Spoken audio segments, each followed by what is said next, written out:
여보세요, 태수 씨. 나 유정이에요. 오랜만이죠? 당신 정말 대단하더라. TV 봤어요. 전화기 너머 목소리는 꿀처럼 달았습니다. 5해 전 얼음 같던 그날과는 딴판이었죠. 우리 아들 때문에라도 다시 얘기해 볼까요? 준호도 이제 아빠가 필요하잖아요. 탐욕은 언제나 그럴듯한 이유를 입고 옵니다. 나는 끊지 않았습니다. 대신 침묵했습니다. 그리고 떠올렸습니다.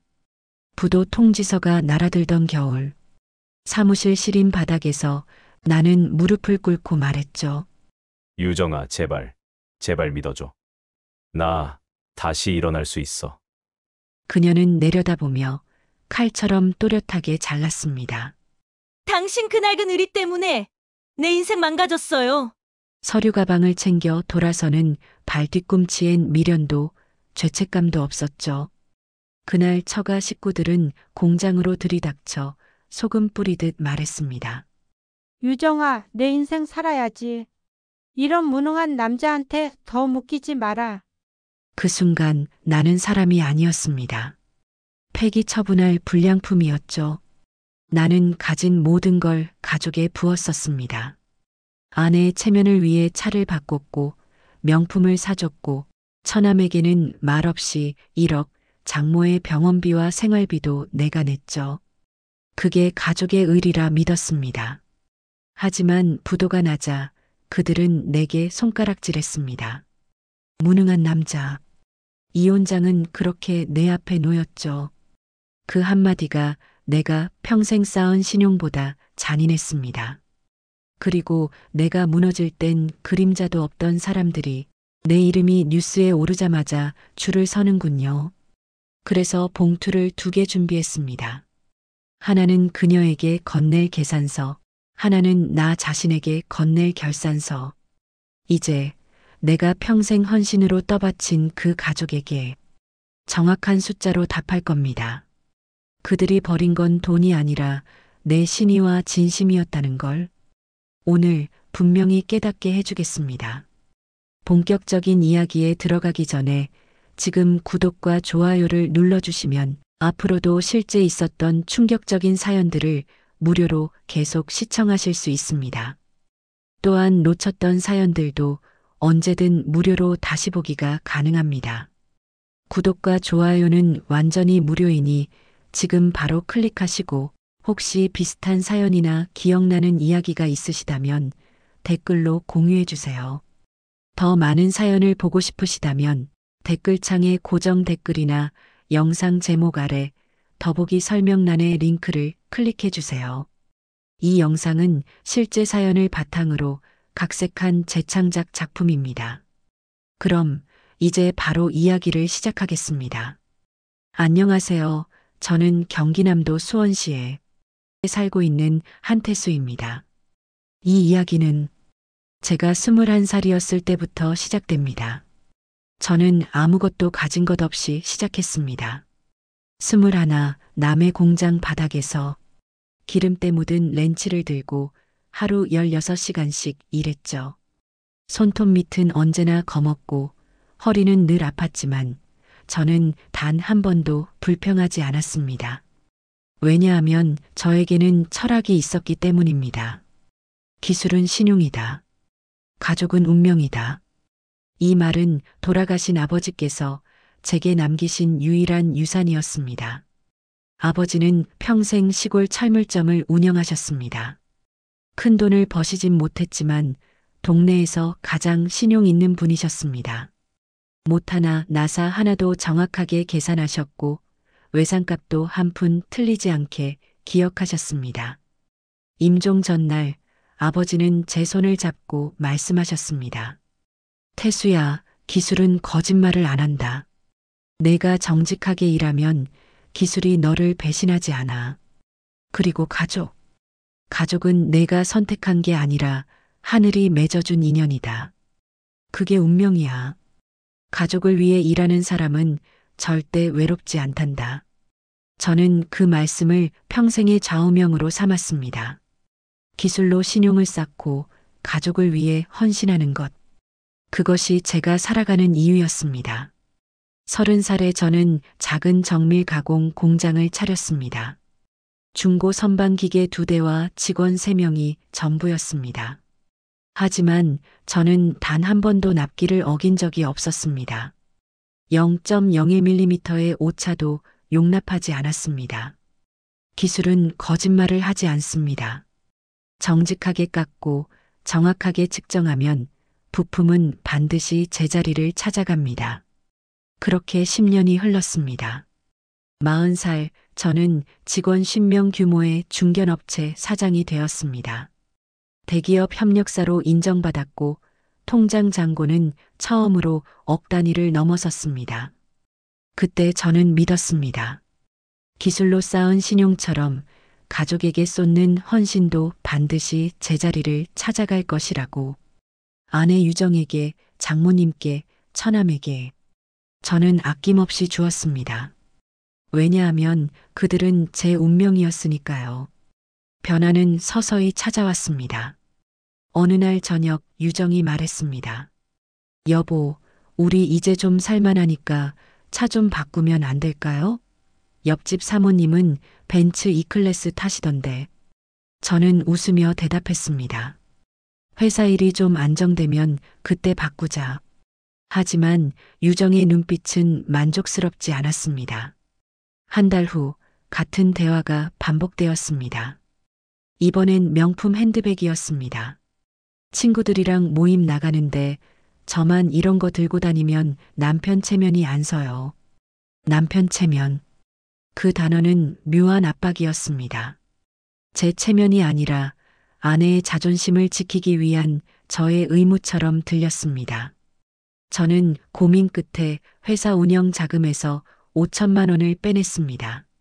차는 유정이 원하는 수입차로 바꿨고 핸드백도 명품으로 사주었습니다. 유정은 환하게 웃었습니다. 역시 우리 남편이 최고예요. 그 미소를 보며 저는 안도했습니다. 이 정도 투자로 가족의 행복을 살 수 있다면 충분히 가치 있다고 생각했습니다. 하지만 그것은 시작에 불과했습니다. 석 달 후 처남 민수가 찾아왔습니다. 형님, 저 사업 좀 하려고 하는데요. 친구랑 프랜차이즈 매장 열려고 합니다. 근데 자금이 좀 부족해서요. 장모님도 함께 오셨습니다. 사위, 민수가 평생 이렇게 남의 회사 다니면 안 되잖아요. 한번 기회를 줘봐요. 우리 다 한 식구 아니에요? 저는 망설였습니다. 회사 유동 자금이 넉넉하지 않았기 때문입니다. 하지만 유정이 제 손을 잡으며 속삭였습니다. 여보, 우리 동생인데 도와줘야죠. 나중에 잘 되면 다 갚을 거예요. 저는 결국 5천만 원을 빌려주었습니다. 아니, 빌려줬다기보다는 줬다는 표현이 맞을 것입니다. 차용증도 없었으니까요. 민수는 연신 고개를 숙이며 감사하다고 말했습니다. 형님, 정말 감사합니다. 꼭 성공해서 보답하겠습니다. 그로부터 몇 달 후 장모님이 편찮으셨습니다. 유정이 급하게 전화를 걸어왔습니다. 여보, 엄마가 병원에 입원하셨대. 수술비가 필요한데. 얼마나 필요해? 일단 수술비만 3천만 원 정도. 저는 주저없이 수술비를 보냈습니다. 장모님은 제 어머니이기도 하니까요. 하지만 그것으로 끝이 아니었습니다. 퇴원 후 요양비, 한약가, 정기검진비, 장모님의 생활비는 물론 명절 때마다 드리는 용돈, 그리고 병원비까지 모두 제가 부담했습니다. 형편이 나아졌으니 당연한 거 아니냐는 유정의 말에 저는 고개를 끄덕일 수밖에 없었습니다. 총 8천만 원. 장모님께 들어간 비용이었습니다. 그로부터 1년 후 민수가 또 찾아왔습니다. 이번에도 장모님과 유정이 함께였습니다. 형님, 이번엔 진짜예요. 강남 상권인데 이번이 마지막이에요. 회사 상황은 더 나빠졌지만 저는 또다시 5천만 원을 빌려주었습니다. 이번에도 차용증은 없었습니다. 형님, 이 은혜 평생 잊지 않겠습니다. 총 1억 원. 그것이 제가 처남에게 잃어버린 금액이었습니다. 그 후로 지출은 눈덩이처럼 불어났습니다. 아파트를 넓은 곳으로 옮겨야 한다고 했습니다. 아이 교육 환경 때문에 인테리어도 고급스럽게 해야 한다고 했습니다. 손님 올 때 부끄럽지 않게 장모님의 생활비는 물론 명절 때마다 드리는 용돈, 그리고 병원비까지 모두 제가 부담했습니다. 형편이 나아졌으니 당연한 거 아니냐는 유정의 말에 저는 고개를 끄덕일 수밖에 없었습니다. 저는 매번 회사 자금을 끌어다 썼습니다. 현금 유동성이 조금씩 나빠지는 것을 느꼈지만 가족의 체면을 생각하며 참았습니다. 가족을 위해 일하는 것 아닌가. 이 정도는 감수해야지. 하지만 가슴 한편에서는 불안이 자라나고 있었습니다. 그러던 어느 날 유정이 아들 준호의 교육 문제를 들고 나왔습니다. 여보, 준호 영재원 시험 준비해야 해요. 특목고 가려면 지금부터 준비해야 한다는데 강남에 좋은 학원이 있대요. 저는 조심스럽게 물었습니다. 비용이 얼마나 되는데? 한 달에 300. 아니, 400 정도요. 과목별로 끊으면요. 400만 원.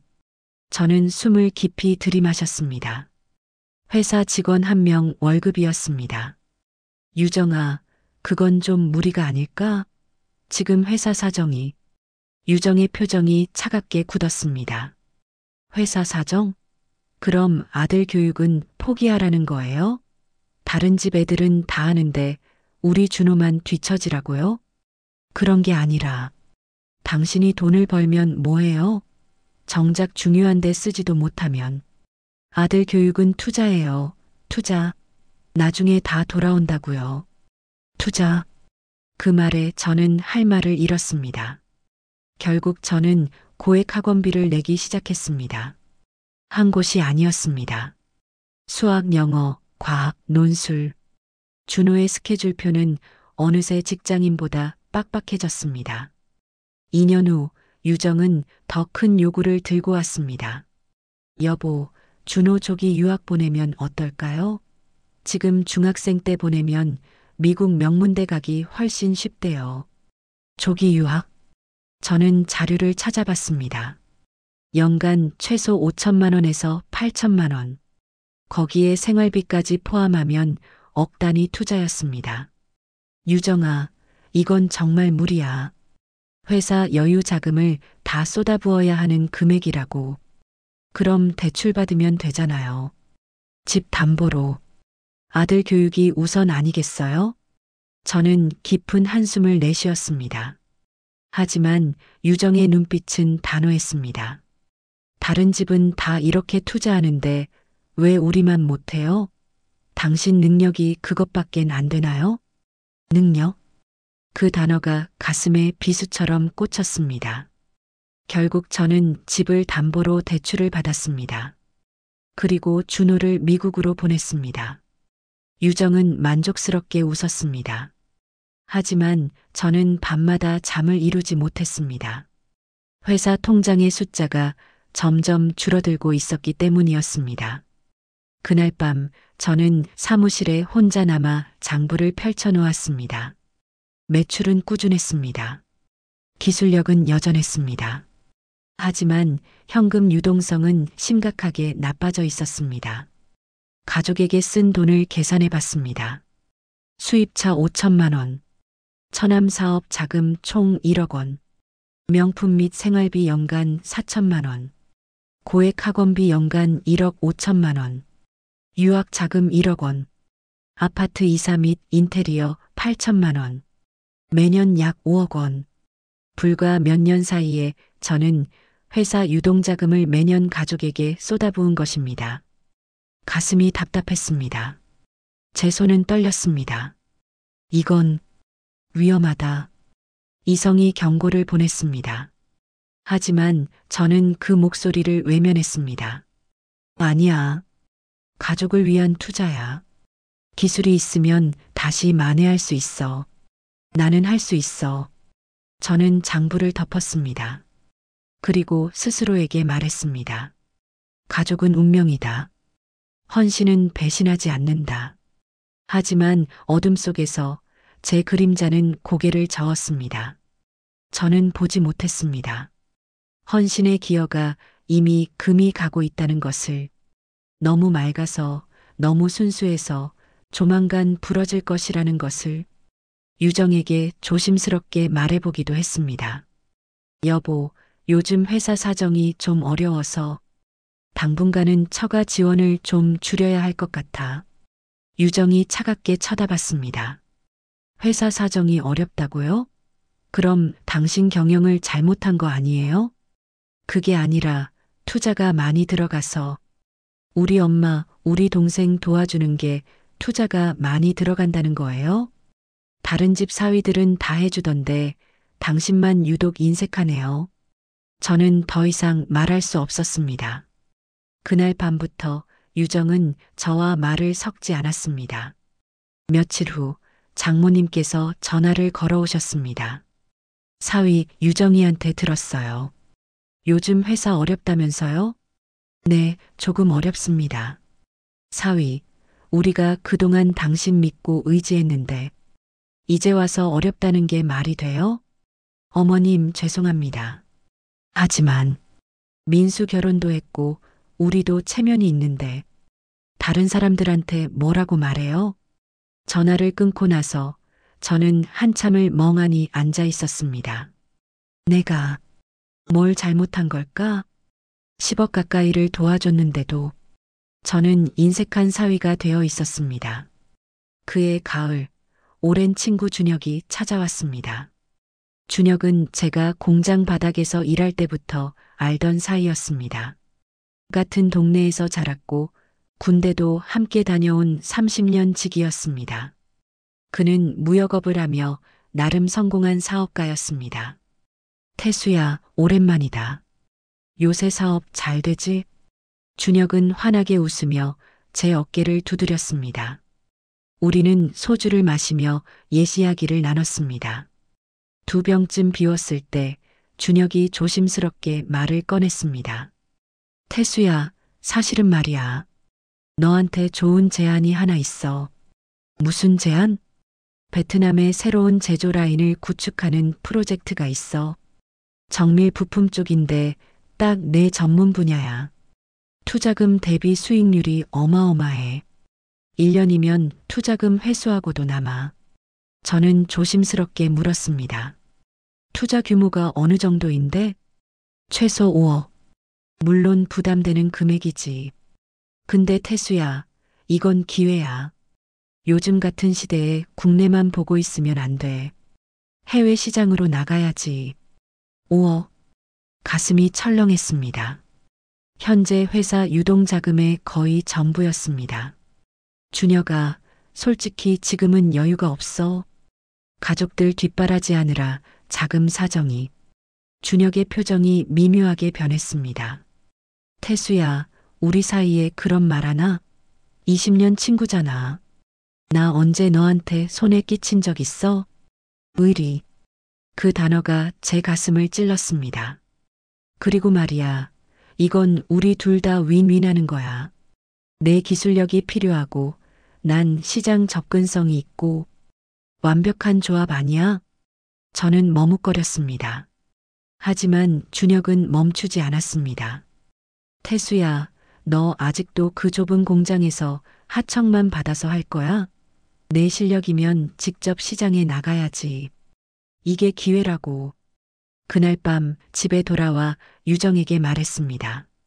준혁이가 투자 제안을 했어. 베트남 제조업 프로젝트인데. 유정은 날카롭게 반응했습니다. 얼마요? 5억. 미쳤어요? 지금 우리가 그런 돈이 어디 있다고? 하지만 기회이기도 하고. 준혁이가 친구라고 다 믿어요? 사업에 친구가 어디 있어요? 당신 또 그 낡은 의리 타령하려고요? 낡은 의리. 그 말이 가슴에 박혔지만 저는 참았습니다. 준혁이는 30년 친구이고 이건 정말 좋은 기회일 수도 있어. 유정은 차갑게 웃었습니다. 좋아요. 하고 싶으면 하세요. 실패하면 모두 당신 책임이라는 거 잊지 말고요. 그날 밤 저는 잠을 이루지 못했습니다. 5억은 너무 큰 돈이야. 그래도 확인은 해봐야지. 다음 날 준혁에게 전화를 걸었습니다. 준혁아, 투자하기 전에 내가 베트남 가서 공장 좀 보고 올게. 당연하지. 형제 같은 사이지만 사업은 확실하게 해야지. 일주일 후 저는 준혁과 함께 베트남 호치민으로 날아갔습니다. 호치민 외곽의 공장 단지. 준혁이 안내한 공장은 생각보다 괜찮아 보였습니다. 태수야, 여기 봐. 사출 기계 20대, 조립 라인 3개. 다 돌아가고 있잖아. 실제로 베트남 직원들이 일하고 있었고 기계들이 가동 중이었습니다. 사무실에는 한국 대기업들의 로고가 찍힌 발주서들이 쌓여 있었습니다. 태수야, 이 물량 소화하려면 설비를 더 늘려야 해. 그래서 투자금이 필요한 거야. 저는 공장을 꼼꼼히 둘러봤습니다. 공장도 실제로 돌아가고 있고 발주서도 확인했어. 준혁이가 30년 친구인데. 설마? 알았어, 준혁아. 투자하지. 준혁이 제 어깨를 껴안았습니다. 태수야, 고맙다. 1년만 기다려봐. 내가 후회 안 할 거야. 한국으로 돌아오는 비행기 안. 창밖을 바라보며 생각했습니다. 공장도 확인했어. 발주서도 봤어. 준혁이를 믿어야지. 30년 의리를 저버릴 수 없었습니다. 그리고 마음 한편으로는 이것이 정말 돌파구가 될 수도 있다고 믿었습니다. 한국에 도착한 저는 회사 자금은 물론 대출까지 포함해 총 5억 원을 준혁의 계좌로 송금했습니다. 준혁아, 계약서는? 태수야, 우리 사이에 그런 거 필요해? 내일 보내줄게. 계약서는 끝내 오지 않았습니다. 투자 후 석 달이 지났습니다. 준혁은 가끔 전화를 걸어 프로젝트가 순조롭다고 말했습니다. 하지만 구체적인 자료는 보내지 않았습니다. 태수야, 현지 상황이 복잡해서 서류 정리하는데 시간이 좀 걸려. 조금만 기다려봐. 저는 불안했지만 믿었습니다. 30년 친구니까. 집에 돌아가면 유정이 묘하게 조용했습니다. 전처럼 쇼핑 얘기도 안 하고 친구들 만난 얘기도 안 했습니다. 그냥 냉랭한 침묵만 있을 뿐이었죠. 유정아, 무슨 일 있어? 아니요, 아무것도. 짧게 대답하고 방으로 들어가 버리곤 했습니다. 그땐 몰랐습니다. 그 침묵이 폭풍 전야였다는 걸. 투자 후 6개월 후 준혁의 전화가 점점 뜸해지더니 어느 날부터 완전히 끊겼습니다. 문자를 보내도 답이 없었습니다. 회사로 전화해도 받지 않았습니다. 불안한 마음에 잠을 이룰 수 없었습니다. 저는 불안한 마음에 직접 베트남으로 날아갔습니다. 이번엔 혼자였습니다. 준혁은 연락이 안 됐으니까요. 택시를 타고 그 공장으로 향했습니다. 6개월 전 기계가 돌아가고 직원들이 일하던 그곳. 하지만 그곳엔 아무것도 없었습니다. 공장은 텅 비어 있었습니다. 기계도 직원도 아무것도 없었습니다. 문은 굳게 잠겨 있었고 창문엔 먼지만 쌓여 있었습니다. 연락 두절된 현지 파트너들. 저는 그제야 깨달았습니다. 제가 본 가동 중인 공장, 일하는 직원들, 쌓여있던 발주서, 모두 단 하루를 위해 준비된 무대였다는 것을, 사기였다는 것을. 한국으로 돌아와 준혁의 회사를 찾아갔지만 이미 문이 닫혀 있었습니다. 관리인에게 물으니 한 달 전에 야반도주했다고 했습니다. 빚쟁이들이 매일 찾아와서 난리였어요. 사장은 어느 날 갑자기 사라졌고요. 저는 그 자리에 주저앉았습니다. 5억. 회사의 모든 유동자금. 순식간에 증발해버렸습니다. 다음 날 거래처에서 연락이 왔습니다. 한 사장님, 이번 달 대금 결제가 안 됐는데요. 죄송합니다. 조금만 기다려 주십시오. 하지만 기다려줄 사람은 없었습니다.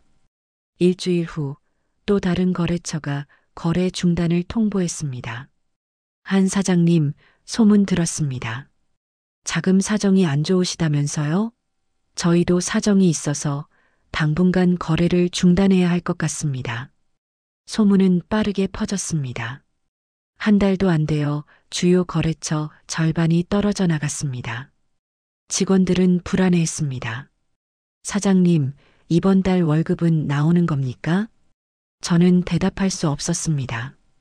은행 대출로 간신히 월급을 지급했지만 그것도 몇 달이 한계였습니다.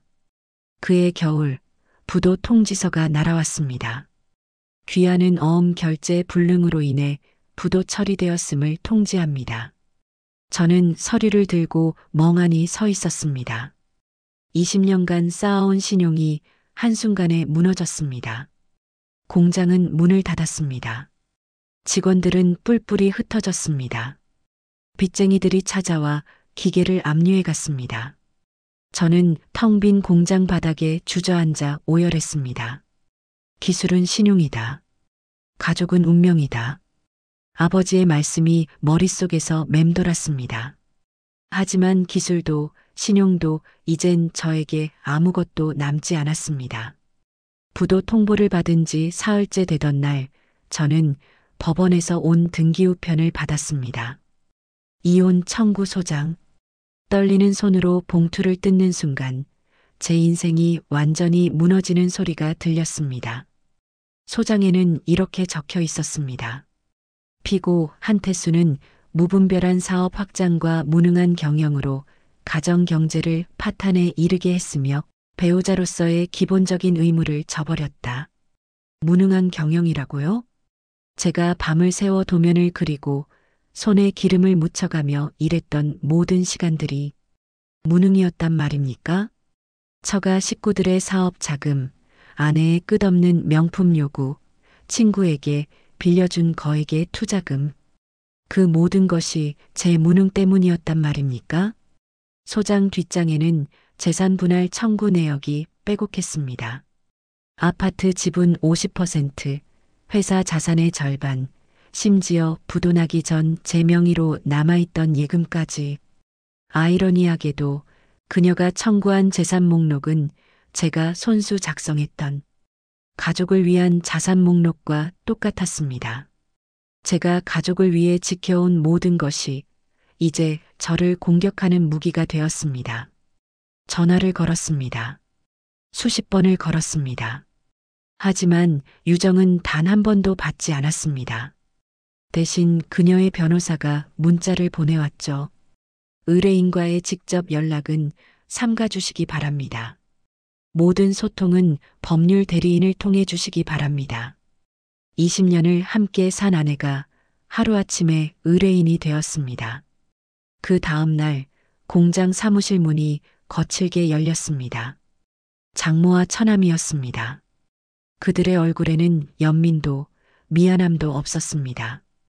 오직 분노와 경멸만이 가득했습니다. 한태수 씨, 대체 우리 집안을 어떻게 만든 거예요? 장모의 목소리가 텅 빈 공장에 울려 퍼졌습니다. 우리 딸이 당신 믿고 얼마나 고생했는데, 친구들 만날 때마다 얼마나 창피했겠어요? 뒤에서 수군거리는 소리 들으면서 저는 참을 수가 없었습니다.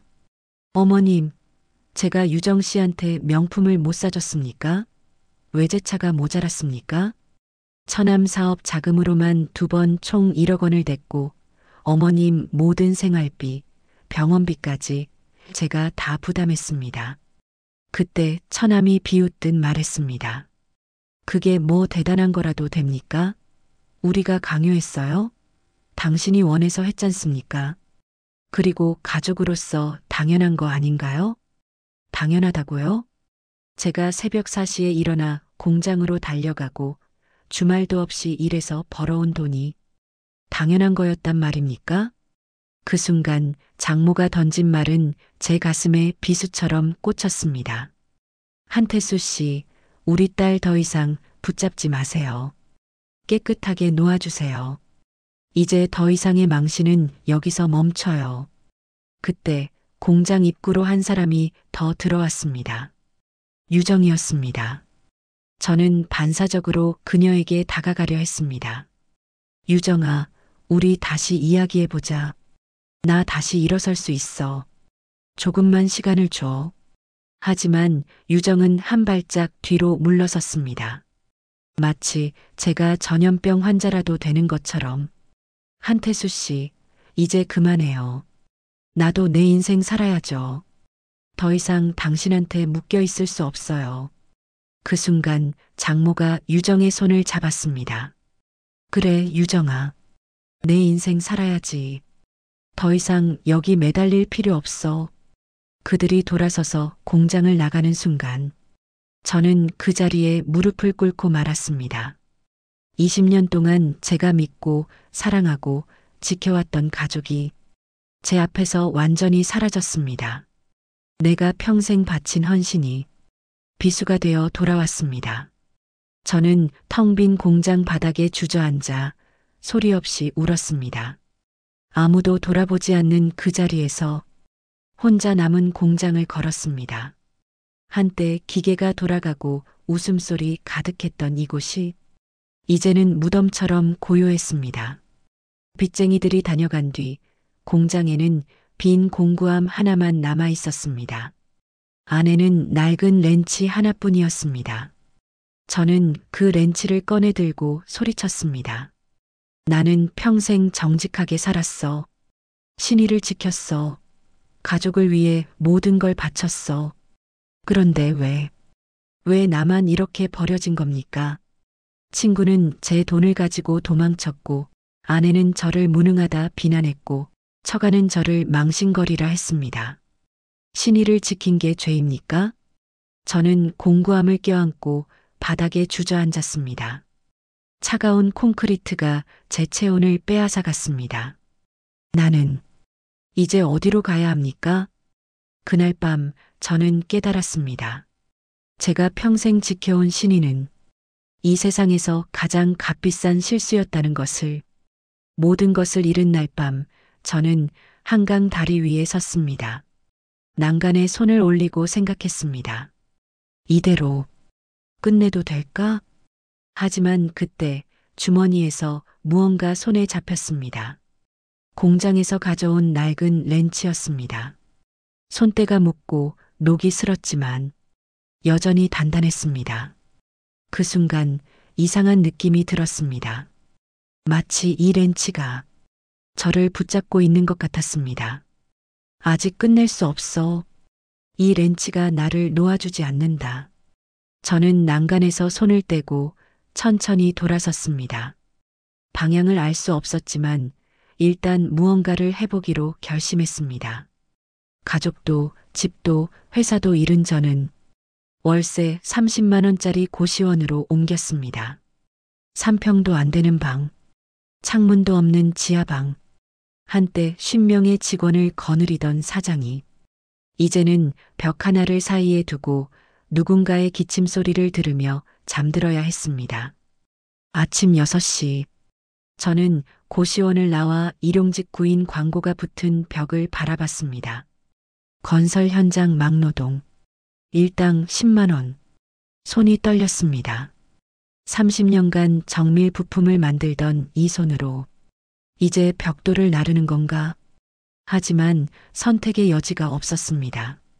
저는 현장으로 향했습니다.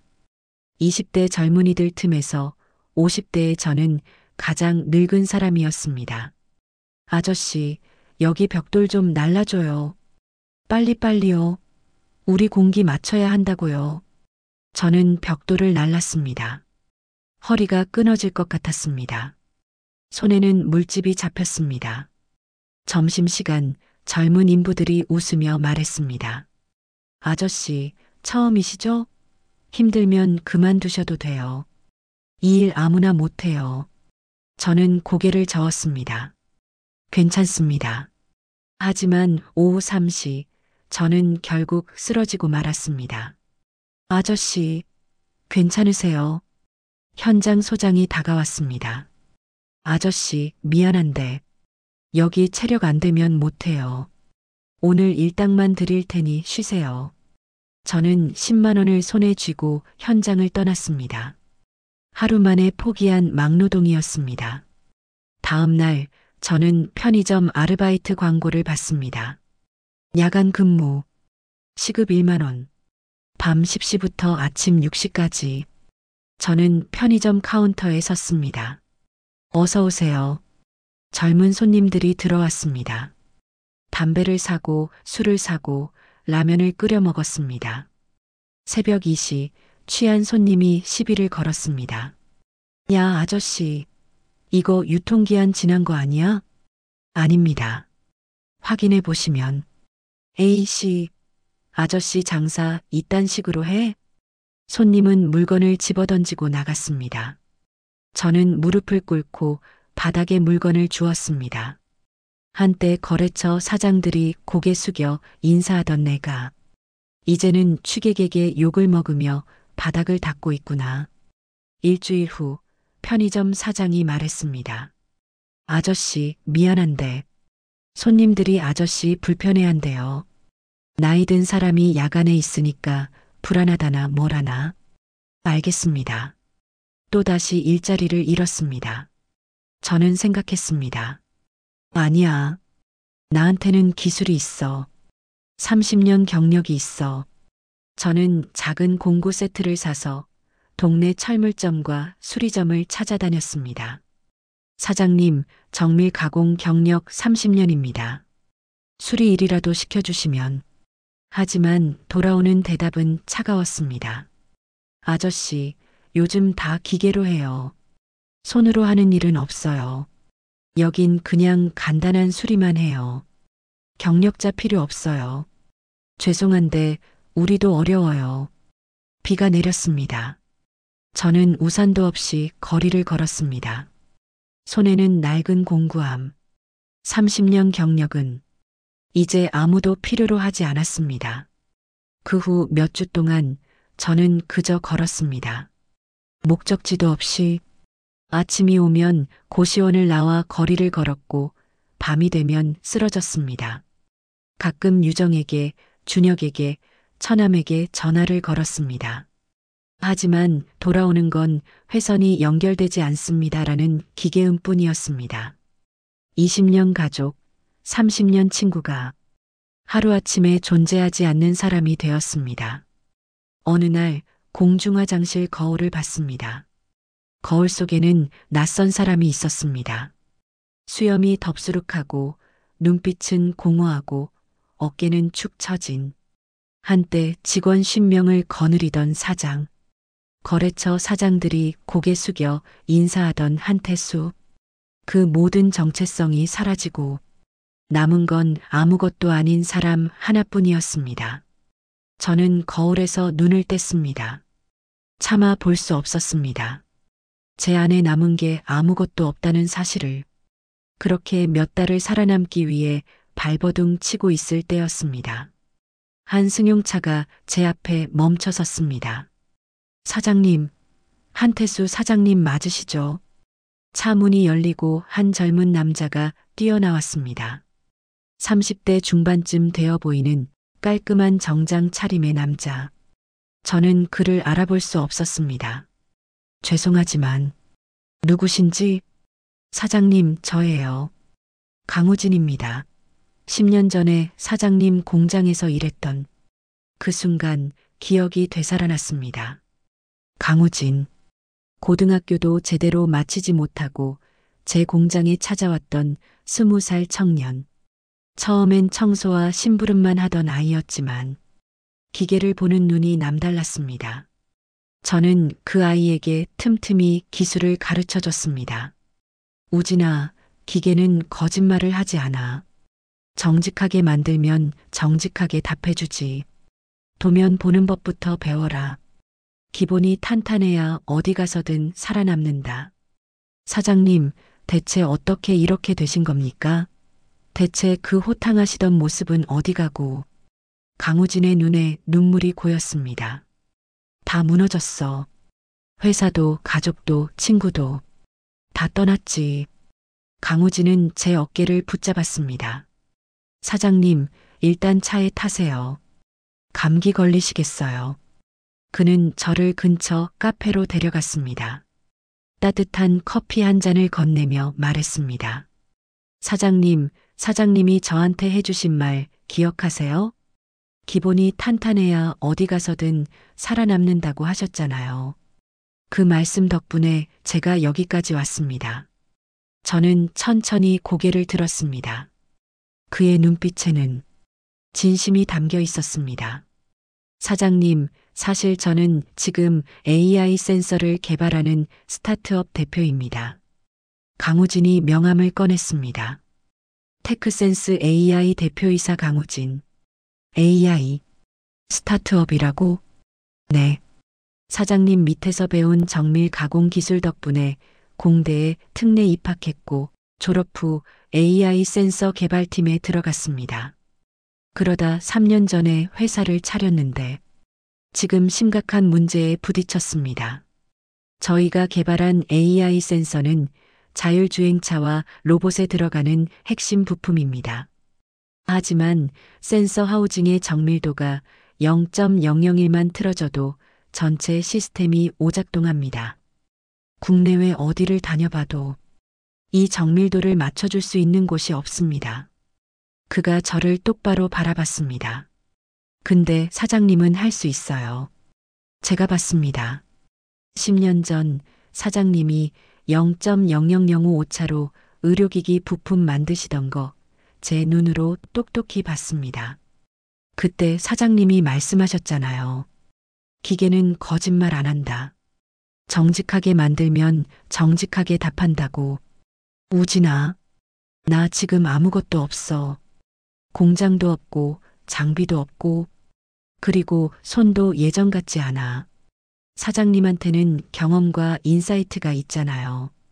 그게 가장 중요한 겁니다. 장비는 제가 마련하겠습니다. 사장님은 그저 예전처럼 어떻게 만들어야 하는지 알려주시면 됩니다. 사장님, 저랑 같이 일하시죠. 제가 AI 기술을 담당하고 젊은 기술자들이 가공을 담당합니다. 사장님은 그들을 지도하고 공정을 설계해 주세요. 우리 함께라면 세계 최고의 센서를 만들 수 있습니다. 강우진이 손을 내밀었습니다. 저는 그 손을 한참 바라봤습니다. 10년 전 아무것도 모르던 20살 청년. 이제는 당당한 CEO가 되어 제게 손을 내밀고 있었습니다. 그 손에는 옛날 제가 가르쳐줬던 신의가 그대로 남아 있었습니다. 사장님이 저한테 기술뿐 아니라 신의를 가르쳐 주셨잖아요. 이제 제가 그 신의를 돌려드릴 차례입니다. 저는 천천히 그의 손을 잡았습니다. 오랜만에 느껴지는 사람의 온기였습니다. 고맙다, 우진아. 그 순간 제 안에서 무언가가 다시 타오르기 시작했습니다. 희망이라는 이름의 작은 불씨였습니다. 강우진은 약속을 지켰습니다. 일주일 만에 경기도 외곽에 작은 창고 하나를 구했고 중고 정밀 가공기 3대를 들여놓았습니다. 사장님, 여기서 시작합시다. 천천히 가면 됩니다. 젊은 기술자 3명도 함께 왔습니다. 저는 몇 달 만에 다시 도면을 손에 쥐었습니다. 처음엔 손이 떨렸습니다. 하지만 도면을 펼치고 공정을 분석하고 문제점을 찾아내는 순간 머리가 기억하고 있었습니다. 기계는 거짓말을 하지 않는다. 제가 평생 지켜온 원칙이 다시 제 안에서 살아났습니다. 사장님, 센서 각도가 0.3도 틀어지면 인식률이 20% 떨어집니다. 저는 도면을 펼쳤습니다. 여기 봐. 지그 고정 방식을 이렇게 바꾸면 각도 오차를 0.1도 이내로 줄일 수 있어. 하지만 그러면 가공 시간보다 정밀도가 먼저야. 이 소재는 열 변형이 심하니까 가공 순서를 바꿔. 거친 가공은 상온에서, 정밀 가공은 항온실에서 해야 해. 저는 직접 공구를 잡지 않았습니다. 대신 30년 경험으로 쌓아온 노하우를 젊은 기술자들에게 전수했습니다. 어떤 순서로 가공해야 변형이 최소화되는지, 어떤 공구를 써야 표면 조도가 최상이 되는지, 어떤 온도와 습도에서 작업해야 오차가 줄어드는지, 그것은 어떤 교과서에도 나오지 않는 오직 현장에서만 얻을 수 있는 지혜였습니다. 우진은 AI 알고리즘을 이해했고 저는 정밀 가공을 이해했습니다. 서로 다른 세대, 서로 다른 기술이 완벽하게 맞물렸습니다. 밤새 작업하고 새벽에 테스트하고 실패하면 다시 도면을 수정했습니다. 하지만 이번에는 달랐습니다. 아무도 저를 무능하다 비난하지 않았고 아무도 저를 버리지 않았습니다. 석 달 만에 우리는 첫 번째 프로토타입을 완성했습니다. 사장님, 인식률 99.8% 성공입니다. 강우진이 소리쳤습니다. 저는 오랜만에 웃었습니다. 진심으로 웃었습니다. 우리의 센서는 곧 자율주행 업계에서 화제가 되었습니다. 이 정밀도는 도대체 어떻게 만든 겁니까? 대기업 연구소장이 창고를 방문했습니다. 옛 기술과 새 기술의 만남입니다. 그리고 신의입니다. 제가 담담하게 답했습니다. 첫 해 우리는 5억 원의 매출을 올렸습니다. 둘째 해 직원이 15명으로 늘었습니다. 셋째 해 대기업과 독점 공급 계약을 체결했습니다. 어느 날 새로 지은 공장을 둘러보며 우진이 말했습니다. 사장님, 우리 이제 제대로 된 기업이 됐네요. 그래. 하지만 이번엔 다르다. 이번엔 정직하게 신에 있게 만들어진 회사야. 저는 다시 배웠습니다. 기술은 배신하지 않는다는 것을, 경험은 세월이 지나도 녹슬지 않는다는 것을, 그리고 진짜 신의는 존재한다는 것을. 우진이 보여준 것은 단순한 보은이 아니었습니다. 그것은 제가 평생 믿었던 가치가 틀리지 않았다는 증명이었습니다. 거울을 봤습니다. 몇 달 전 한강 다리 위에서 보던 그 공허한 눈빛은 사라졌습니다. 대신 단단하고 냉철하며 관록 있는 눈빛이 저를 바라보고 있었습니다. 저는 더 이상 누구에게든 쉽게 마음을 주지 않게 되었습니다. 하지만 동시에 진짜 신의가 무엇인지 알게 되었습니다. 그로부터 5년이 흘렀습니다. 테크센스 AI는 이제 AI 센서 시장에서 국내 점유율 1위 기업이 되었습니다. 직원 200명, 연 매출 500억 원, 해외 수출까지 시작했습니다.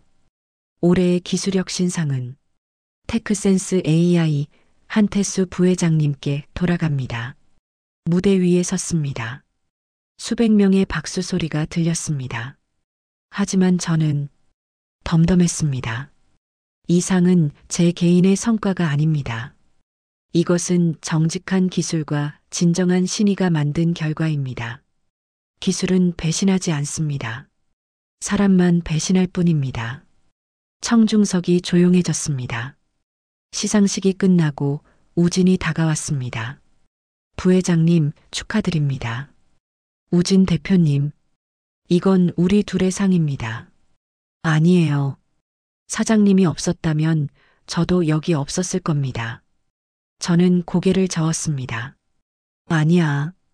내가 없었다면 나는 이 세상에 없었을 거야. 저는 창밖을 바라봤습니다. 5년 전 한강 다리 위에서 절망했던 그 사람이 이제는 이렇게 서 있습니다. 더 강하게, 더 냉철하게, 더 현명하게. 하지만 저는 알고 있습니다. 진짜 성공은 여기서 끝이 아니라는 것을. 그때 제 휴대폰에 한 통의 문자가 왔습니다. 발신인 유정. 태수 씨, 나예요. 우리 다시 한번 만나서 이야기 좀 해요. 아들 때문에라도. 저는 휴대폰 화면을 오래 바라봤습니다. 그리고 차갑게 미소 지었습니다. 이제 최종 납품서를 보낼 시간이군요. 5년 전의 배신. 이제 그들이 돌아왔습니다. 하지만 이번엔 제가 규칙을 정합니다. 유정의 문자를 받은 다음 날 또 다른 연락이 왔습니다. 친구 준혁이었습니다. 태수야, 나 준혁이. 사업 대박 났다면서? 축하한다. 우리 한번 만나자. 5년 동안 연락 한 번 없던 사람들이 뉴스에 제 이름이 나오자마자 동시에 나타났습니다. 탐욕의 냄새를 맡은 거죠. 이틀 후 유정에게서 전화가 왔습니다.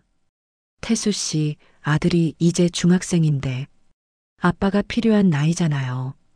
5년 전엔 아빠가 필요 없었나 보죠? 그때는 제가 힘들었어요. 5년 전 저를 무능하다며 고소한 사람이 이제 와서 이해를 구합니다. 만납시다. 제대로 이야기하죠. 그날 오후 준혁에게도 전화를 걸었습니다. 오케이.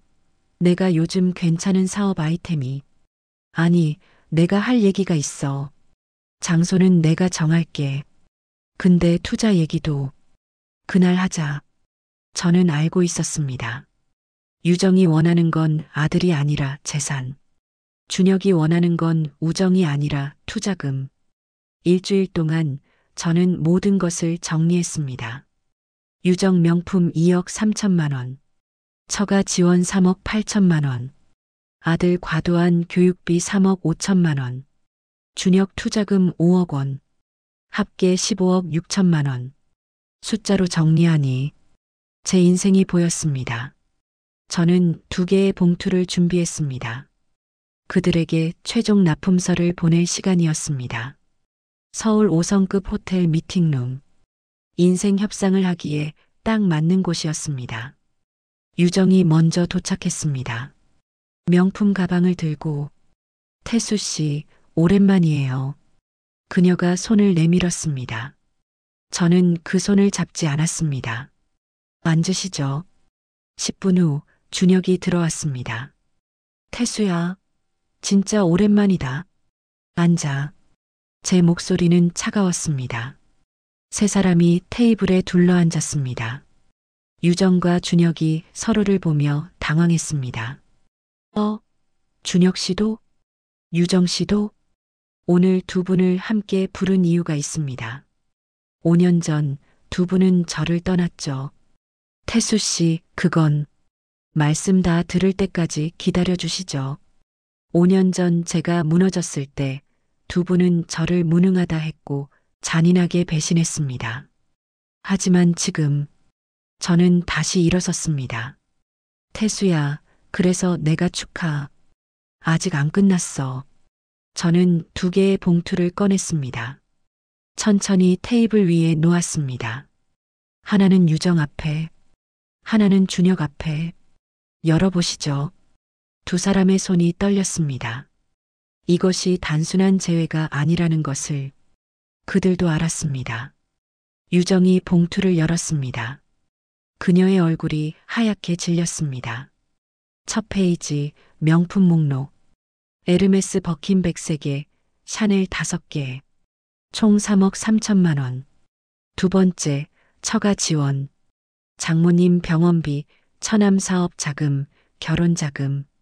총 4억 8천만 원. 세 번째, 아들 교육비. 월 500만 원 명문 대과외, 해외 캠프 1천만 원. 총 2억 5천만 원. 저는 마지막 페이지를 펼쳤습니다. 합계 10억 6천만 원입니다. 태수 씨, 그건 부부 사이니까. 부부 사이라고요? 저는 또 다른 서류를 꺼냈습니다. 이혼 청구 소장입니다. 피고의 무능한 경영. 당신이 쓴 말이죠. 내가 부도나고 빚쟁이에게 쫓길 때 당신은 어디 있었습니까? 내가 고시원에서 라면으로 끼니를 때울 때 전화 한 통 없었습니다. 그런데 지금 내가 성공하니까 돌아왔죠? 저는 그녀의 눈을 똑바로 바라봤습니다. 정말 아들 때문입니까? 아니면 내 재산 때문입니까? 유정이 고개를 숙였습니다. 침묵이 답이었습니다. 저는 자리에서 일어났습니다. 유정 씨, 당신이 버린 건 돈이 아닙니다. 당신은 제 평생의 신의를 버렸습니다. 저는 아버지로서의 의무는 다할 겁니다. 양육비도 교육비도 제대로 보낼 겁니다. 하지만 당신과 저는 이제 끝입니다. 태수 씨, 제발 안 됩니다. 신의는 한 번 깨지면 다시 붙일 수 없습니다. 정밀 부품처럼요. 준혁은 이미 봉투를 열어본 상태였습니다. 얼굴이 파랗게 질렸습니다. 준혁아, 내 봉투 안에는 투자금 회수 명세서가 들어있어. 2019년 6월 내가 투자한 금액. 정확히 5억 원. 저는 서류를 하나씩 쌓아갔습니다. 투자금 받고 2달 만에 강남 아파트 계약금 2억. 석 달 만에 BMW 7 시리즈 1억 2천. 해외여행, 명품, 골프 회원권. 내 사업은 애초부터 사기였어. 태수야, 오해야. 진짜 사업하려고. 30년 친구를 속였어. 제 목소리는 얼음장처럼 차가웠습니다. 내가 내 결혼식 주례를 섰어. 내 아버지 장례식 때 운구까지 했어. 너는 그런 나를 5억 원에 팔았어. 저는 마지막 서류를 꺼냈습니다. 형사 고소장이야. 사기죄와 배임죄. 오늘 이 자리가 끝나면 검찰에 제출될 거야. 태수야, 제발. 우리 20년 친구잖아. 친구? 저는 냉소적으로 웃었습니다. 친구는 친구를 배신하지 않아. 시장은 배신을 용서하지 않아. 법도 마찬가지야. 미팅룸을 나왔습니다. 뒤에서 흐느끼는 소리, 애원하는 목소리가 들렸습니다. 하지만 저는 돌아보지 않았습니다. 호텔 밖으로 나오자 시원한 바람이 얼굴을 스쳤습니다. 하늘을 올려다봤습니다. 맑았습니다. 가장 튼튼한 부품은 결국 사람 사이의 의리였구나. 강우진에게 전화를 걸었습니다. 부회장님, 끝나셨어요? 응, 끝났어. 기분이 어떠세요? 홀가분해. 우진 대표, 내일 회사에서 중요한 얘기 좀 하세. 승계 얘기야. 저는 천천히 걸었습니다. 어디론가. 하지만 이번엔 방향을 알고 있었습니다. 경기남도 수원시 작은 마을. 저는 그곳에 작은 집을 마련했습니다. 회사는 강우진에게 넘겼습니다. 주식 60%를 양도하고 저는 명예회장으로 물러났습니다. 집 한편의 작업실, 낡은 공구함이 그곳에 있습니다. 이제 그 안에는 새 공구들로 가득합니다. 젊은 기술자들이 찾아오면 가르쳐 줍니다. 기계는 거짓말하지 않아요. 정직하게 만들면 정직하게 답해줍니다. 매주 토요일, 이제 고등학생이 된 아들이 찾아옵니다. 점점 아버지와 아들의 관계를 되찾아가고 있습니다. 아빠, 이게 뭐예요? 아들이 낡은 렌치를 집어들었습니다. 그건 아빠가 가장 힘들었을 때 유일하게 남아있던 거야. 녹슬었지만 여전히 단단해. 저는 아들의 손에 렌치를 쥐어줬습니다. 인생도 그래. 녹슬고 낡고 상처받아도 단단함을 잃지 않으면 다시 일어설 수 있어. 네, 아빠. 유정과는 완전히 인연을 끊었습니다. 양육비는 매달 정확히 보내지만 관계는 더 이상 없습니다. 준혁은 재판에서 징역 2년을 선고받았습니다. 집행유예는 없었습니다. 어느 주말 강우진이 가족을 데리고 찾아왔습니다. 회사 잘 되고 있어요. 이번 분기 매출 700억 돌파했습니다. 잘했어. 자네가 잘하고 있어. 저는 작업실로 우진을 데려갔습니다. 낡은 공구함을 보여줬습니다. 5년 전 이 공구함엔 렌치 하나밖에 없었어. 하지만 지금은 공구함을 열었습니다. 새 공구들로 가득했습니다. 이게 진짜 성공이야. 비었던 것을 다시 채울 수 있는 힘. 그 힘은 사람 사이의 신의에서 나와. 그날 저녁 집 앞 정원에서 석양을 바라봤습니다. 손에는 낡은 렌치. 여전히 녹슬었지만 여전히 단단했습니다. 나는 두 번의 인생을 살았습니다. 첫 번째 인생에서는 신의를 지켰지만 배신당했습니다. 두 번째 인생에서는 진짜 신의가 무엇인지 배웠습니다. 가장 튼튼한 부품은 결국 사람 사이의 의리였습니다. 그것은 정밀 가공으로 만들 수 없고 돈으로 살 수도 없습니다. 오직 진심으로만 만들 수 있습니다. 저는 이제 평온합니다. 배신이 있었기에 진짜 신의를 알게 되었고 절망이 있었기에 진짜 희망을 만났습니다. 인생은 정밀 부품과 같습니다. 한 번 깨지면 다시 붙일 수 없습니다. 하지만 새로 만들 수는 있습니다. 더 단단하게, 더 정밀하게, 더 정직하게. 석양이 집니다. 저는 낡은 렌치를 공구함에 조심스럽게 넣고 공구함을 닫습니다. 녹슬지 않는 공구함의 주인. 그것이 바로 제 인생의 최종 납품서입니다. 인생은 정밀 부품과 같습니다. 한 번 깨지면 다시 붙일 수 없습니다. 하지만 새로 만들 수는 있습니다. 더 단단하게, 더 정밀하게, 더 정직하게. 지금까지 긴 이야기를 들어주셔서 감사합니다. 오늘의 이야기 어떠셨나요? 한태수 씨의 인생 역전 이야기를 통해 진정한 신의가 무엇인지, 다시 일어서는 힘이 어디서 오는지 함께 생각해 볼 수 있었습니다. 지금 바로 구독과 좋아요를 눌러주세요. 실제 있었던 감동적인 사연들을 계속해서 무료로 보실 수 있고, 잠시 놓치셨던 사연들도 무료 다시 보기 가능합니다. 구독과 좋아요는 완전 무료이니 지금 바로 클릭하시고 사랑하는 가족과 친구, 지인분들에게도 꼭 공유해 주세요. 만약 더 많은 감동적이고 충격적인 사연을 보고 싶으시다면 댓글창에 있는 고정 댓글 또는 지금 보이는 영상 제목 아래 더보기란에 있는 링크를 클릭하세요.